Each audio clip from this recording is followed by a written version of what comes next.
Everyone, so it is the best of 2017. I can't even believe we've got here. I haven't got an item for each category because I didn't want to just include things for the sake of including them. So I haven't got any eyeshadows, I haven't got any blush, I haven't got like any hair products or anything like that, but I just wanted to pick out the products that I think stood out to me the most this year for various reasons. I chop and change my products a lot. I'm enjoying different things each month and then I kind of move on to something else, but these are things that have stayed consistent in my routine in various ways. Some of them are individual products, some of them are representation of the line in general. So let's jump right into it. Let's start with makeup. This is something I discovered this year and it's the Revlon Colourstay Combination Foundation. It's not combination foundation, it's like for combination skin. I hadn't tried this for a really long time and then they reintroduced the pump and I bought it and I love it. I started using it this time last year, then I moved on to other things in the summer and then I've started using it again now, and it is the standout product for me. I've loved other things during the year, but if I had to pick just the one, it would be this one. This is in the shade Fresh Beige. Beautiful, matte, long lasting, medium to buildable coverage. I've done a full review of it, which I'll link down below if you want to check that out. Then for another kind of base type of product, I have this powder, and I actually repurchased this powder, that's how much I like it, and it's the Lottie London Ready Set Go Matte Translucent Finishing Powder. I will take my damp Real Techniques sponge and just go over my foundation to set it with this. Kind of baking but all over, but in a more light manner, and it helps to keep me matte. It gives a really nice kind of soft focused finish to your face, and I just really love it, so much so that I used a whole one up and repurchased it, and that never happened, so love that.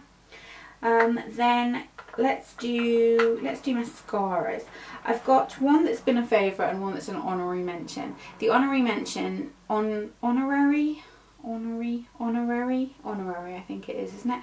Is the Loreal Paradise Extatic Mascara. I did really enjoy this, however I think it dries up very quickly. It doesn't smudge, which I love. It gives quite a clumpy effect, which I don't mind, and it's a very good option for a drugstore product, even though I think it's still a little bit expensive because I think it's about £12, so not crazy cheap, but definitely a nice mascara. I was impressed by that. It's the only one that kind of stood out to me in a while, but it doesn't compare to this one. And this is the MAC 3D Extra Dimension Mascara. This is my second one. I used one up completely. It's the mascara I'm wearing right now, and I just love it. It's great. It doesn't smudge. It makes my eyelashes look really long, really even, really easy to apply. It doesn't get all over the lid because of the shape of the brush. It's expensive, but it's worth it, I think. Mascara is such an important part of your makeup routine. Then for kind of base product, I suppose, is this, the Collection Precision Contouring Contour Stick in the shade Light. I do like the medium shade in the summer, but the light shade is a particularly good shade for a drugstore range, I think, because it is very grey. It's almost got a little bit of purpleness to it. It's what I've got as my contour today. You just show a little bit on, blend it in after you put your foundation in, and it works really well. I'm really into this. I think it's a great product, and one that I discovered this year, and it's very affordable. Then I definitely think that one of the most talked about things this year has definitely been that it's been the year of Glossier. I did a full review of the Glossier products that I bought, which is up on my channel. I'll link that down below. I didn't love everything. I was disappointed by the concealer. The Boy Brow is alright, but I can take it or leave it. But I have been very impressed by the Generation G lipsticks. I've got two of my faves here, which is Zip and Crush. They're like the berry colour and the red colour. And I've also got the nude colour, which is in Cake. They're just so easy to put on. They're quite sheer. They're kind of like a tinted lip balm. They're sheer. They're pretty, they don't smell like anything, I don't know why I did that, and just very easy to wear. Like if you're not a lipstick person, you will like these because they're just so easy to just chuck on and they work brilliantly. I love them, and I kind of want them to bring out more shades. I do think they're overpriced for what they are, but they're definitely a standout for me. And then another thing which I've put in here because I did discover this, I got it for Christmas last year, so then I did use it for like most of the beginning of this year. so I did want to give it an honourable mention. And it's the Anastasia Beverly Hills liquid lipstick in the shade Dusty Rose. Beautiful formula, really long lasting, you can reapply. It's a nice liquid lipstick. It's not like a yucky kind of drying liquid lipstick, and I love the packaging. I just love everything about it. Great colour as well, so that was a standout. Then for nail polish, this has been my standout this year. The Barry M Super Mani 7-in-1 treatment. This is my go-to base and top coat. Brilliant, shiny, keeps your nail polish intact for ages. I can go a week with no chipping with this. It's what I've got on as my top coat here. Just love it. So good. I don't have any nail polish like colours, but I'm still, you know, my favourites are Barry M Jelly Shines and Essie. They're my favourites. I don't have any colour standouts particularly that I want to mention, but the ranges as a whole still my favourites, so I don't want to bore you with repeating those. Then in terms of skincare, another thing that we can probably mention is the fact that very much how we had the year of Glossier, I definitely think it was also the year of The Ordinary. And I have tried a lot from the range, and I'm still undecided on how I feel about the range as a whole, because I do think a lot of the products didn't really work for me, but the ones that did.